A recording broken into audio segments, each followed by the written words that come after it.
মানে আমাদের কাঁচা ছিল পা ঠিক হবে 15 মাস পর্যন্ত ডাক্তার বললো পা মানে কেটে বলতো সে ঠিক হবে না, মানে আকাশ ভাঙে পড়ছে আর কি, যে পা কাটতে হবে। এটা মানে স্বাভাবিক, খারাপ লাগাটাই স্বাভাবিক। মানে কথা শোনার পর মানে আধা ঘন্টা মানে স্থ হয়ে গেছি, কোনো কথাবার্তা নাই আমার। আধা ঘন্টা পরে আমি কি আচ্ছা মানে তখন সিদ্ধ দিলাম, আচ্ছা করেন, যদি বাঁচতে হয় তো পা কাটতে হবে, কিছু করার ভাই। বলেন আমার ডিটের সমস্যা কি হয়েছিল, সমস্যা ধরা পড়ছে, ওরা বলছে পা কাটতে হবে আর কি। আমার ট্রিটমেন্টের জন্য থাইল্যান্ডের কথা ছিল, বিদেশে।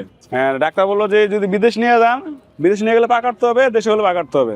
ডাক্তার বলছে যে যদি পা রাখেন উনি কদিন বাঁচবে এটা বলতে পারবে না, সেক্ষেত্রে আমরা মানে ওরা বলছে পা কাটতে হবে, আমরা আচ্ছা ঠিক আছে পা কাটতে সমস্যা নেই, পরে আমরা সিদ্ধান্ত নিচ্ছি আর কি। ওই টার্মটা আসলে মানুষ একটা যদি শোলে যখন কাটতে হয় যদি বলা হয়, তখন তো মনে হয় মানে খারাপ লাগাটা স্বাভাবিক। ওটি নিয়ে যাওয়ার আগে মনে হয় সব খাওয়া দাওয়া বন্ধ হয়ে গেছে গা, মানে কি একটা চিন্তা মাথা আসছে পা কেটে বলতে পারে, এটা মানে শুনে মানে সব মানে সবই হয়ে গেছে মাথা।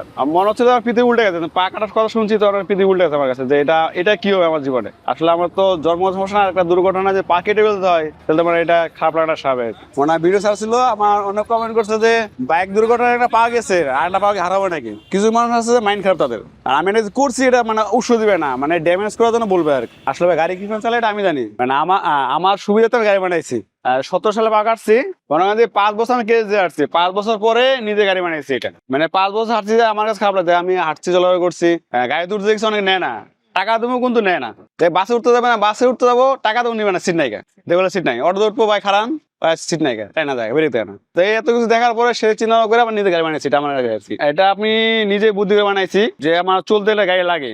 অ্যাকচুয়ালি ছিল 2 চাকা ছিল, পরে 3 চাকা লাগে, পিছনে 2 চাকা আছে, 1 চাকা কাটে ফেলাইছে, কাটে ফেলা পরে মোটিভেট করে 2 চাকা লাগাইছে আর কি। পাওয়া নাই তাতে কি হয়েছে, আমি গিয়ার হাতে উঠাইছি আর কি, হাতে উঠে গিয়ার দিতেছে, রানিং অবস্থায় স্টার্ট দিয়ে এমনি গিয়ার দিই। মানে আমি যখন এটা না বেরোয় রাস্তার মধ্যে অনেক চাকা থাকে, যে 3 চাকা গাড়ি এক জায়গায় খাড়াইলে সবাই সাথে দেখে গাড়ি দেখে, যে অনেকে ছবি টুবি তুলে নিয়ে যায় গাড়ির, মানে মানুষজন গাড়ির ছবি তুলে, তার মানে নিজের কাছে ভালো লাগে, যে একসময় আমি অটো চলতে নিত না, বাস চলতে গেলে নিত না আর কি। যেমন আমার গাড়ি দেখেন, আমার গাড়ি দেখতে সবাই আসে। বাইক অ্যাক্সিডেন্ট মানে পা নিয়ে ঠিক আছে, কোনো বাইক চাই না, আমি চলাফেরার জন্য বাইক বানিয়েছে।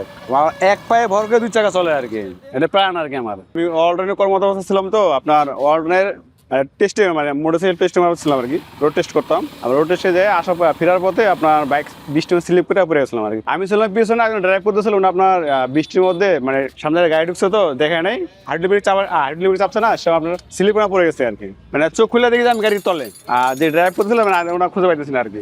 মানে আমরা তো আপনার হাইওয়ে অ্যাক্সিডেন্ট করছিলাম, তো বৃষ্টি পড়তেছিল, আসলে লোক ছিল না, অ্যাক্সিডেন্ট স্পটে প্রায় 20 মিনিট ছিলাম আর কি। আমাদের লোক আসার পর উদ্ধার করছে। বাইক টেস্ট করতে গেলে তো সময় লাগে না, মানে আমার কমের লোক দেখছে যে আমি আসছি না কিছু না, ওরা ব্যাক করতে পিছনে যায়, দেখে যায় গাড়ি পড়ে আসছে আর কি, ওনারা উঠাই নিয়ে আসছে। আর ওখানে পড়ার পরে আমার অফিসে উঠাই নিয়ে আসে, অফিসে নিয়ে আসছে, মানে আমাদের কোম্পানির ভিতরে ট্রিটমেন্ট ব্যবস্থা আছে আর কি, অনেক ট্রিটমেন্ট করছে, ট্রিটমেন্ট করে টাকা পাঠাইছে আর কি। ট্রিটমেন্ট করা পুকুর নিয়ে গেছিল প্রায় 21 মাস লাগছে সুস্থ হতে আর কি। এই জায়গায় সমস্যা হয়েছিল, হাঁটুর এই জায়গাতে সমস্যা হয়েছিল, মানে হাড়ে একটু সমস্যা বেশি ছিল আর কি, সে আপনার পরে পা কাটতেছে। 15 মাস ট্রিটমেন্ট করার পর আমি আশা করছিলাম পা ঠিক হবে, তো ডাক্তার তখন মনে হচ্ছিল মাঝে মধ্যে চিন্তা হয়েছিল যে মানে আমি মনে হয় হয়তো ফ্যামিলি বোঝা হয়ে গেলাম, কারো বোঝা হয়ে গেলাম।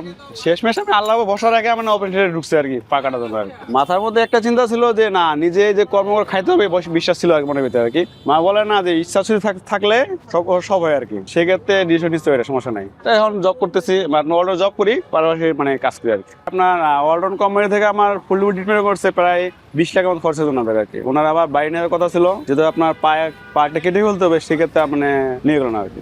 দেশে বাইরে এসে হলে পা কাটতে হবে, দেশে কাটতে হবে, নিয়ে বাড়ি নিয়ে যায় না, এই দেশে কাটছে পা আর কি। আসলে যেটা ড্যামেজ হয়েছে এখন তো মানে পাটা ফেরত হবো না, কর্মরত অবস্থায় ওয়ালটনে আসি, হয়তো মানে ছাড়াই করবে না, যতদিন আসি ওয়ালটনে জব থাকবে আর কি, এর পাশাপাশি এটাই থাকবে আর কি।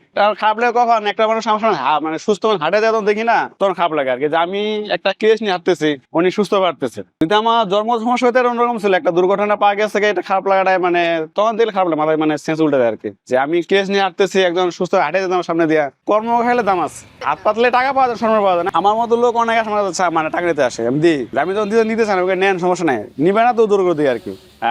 আমার মতো যে পা না, ওরা টাকা নিতে আসে, অনেকে টাকা চায় থাকে, দেখে যে ভাই টাকা দিতেছে, মানে আমার কথা আমি কর্ম করতে পারতেছি না, চলে দিই।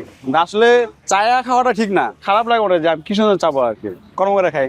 আমি তো চাকরি করতেছি, আমার টাইম আছে একটা, দেখা যায় আপনার যেটা বললাম যে আমার ফ্যামিলির কেউ নাই, বাসায় কাজ নিজে করতে হয় সবকিছু, বা ভোর 5টার ঘুম থেকে উঠি, ওইটা রান্নাবাড়ি নিজে করি, রান্নাবাড়ি করে খাওয়া দাওয়া করে মানে 6:30 মতো অফিসে জায়গা, অফিস থেকে ছুটি হয়, 6টায় ছুটি হয়, 6টার সময় বাসায় আইসাই মানে ড্রেসটা পাল্টা দোকানে চলে আসি। আবার এর ফাঁকে দোকানে কাজ ছুঁয়ে এবার বাসায় যাই, বাসায় রান্না রেডি করে আবার দোকানে আসি। আপনার ছোট থাকা অবস্থা যখন আপনার 10 বছর বয়স, এই কাশি ধরে মার খাইছি, মানে আমার যে অবস্থাটা আছে অনেক মারছে। দোকানে আসতাম না, 2টা নাই, রাত 1টা নাই 2টা নাই, বাসাতে উঠে নিয়ে আসতো। সম্পর্কে মামা লাগে, মানে অনেক ভালো মানুষ আর কি।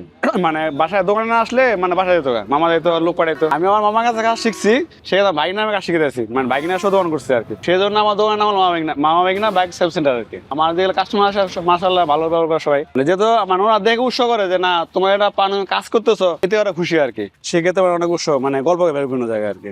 আজকে আসলে আমার গাড়ি নাই অবশ্যই, কিন্তু দেখা যায় অনেক সময় পুরো ভর্তি হয়ে যায় গাড়ি। মানুষ যত সমস্যা নিয়ে আসে বাইকের, মানে যে কোনো সমস্যা মানে আসে সব ঠিক করে দিই, কোনো সমস্যা নাই আর কি, সব ঠিক করা যায়, আমার কোনো আপসে কোনো সমস্যা নাই। আমি ওনার পিছনে মোটামুটি 3 মাস 13 দিন ধরে ঘুরতেছি, কিন্তু ওনার সিরিয়াল পাচ্ছি না। হ্যাঁ, এত ওনার কাজের চাপ, এবং হচ্ছে ভাইটা রহিম ভাই লোক অনেক ভালো, ভদ্র, কাজ কাম মোটামুটি খুব ভালোই পারে। সবাইকে বলবো যে রহিম ভাইয়ের কাছে জানি সবাই আসে, এবং এখানকার কাজ অনেক ভালো। আচ্ছা, আসলে সমস্যাটা বেশি বড় না, কিন্তু আসলে একটু দেখাবো, এটা সিরিয়ালি পাচ্ছি না। 3 মাস 13 দিন লাগছে এই একটু দেখাইতেই।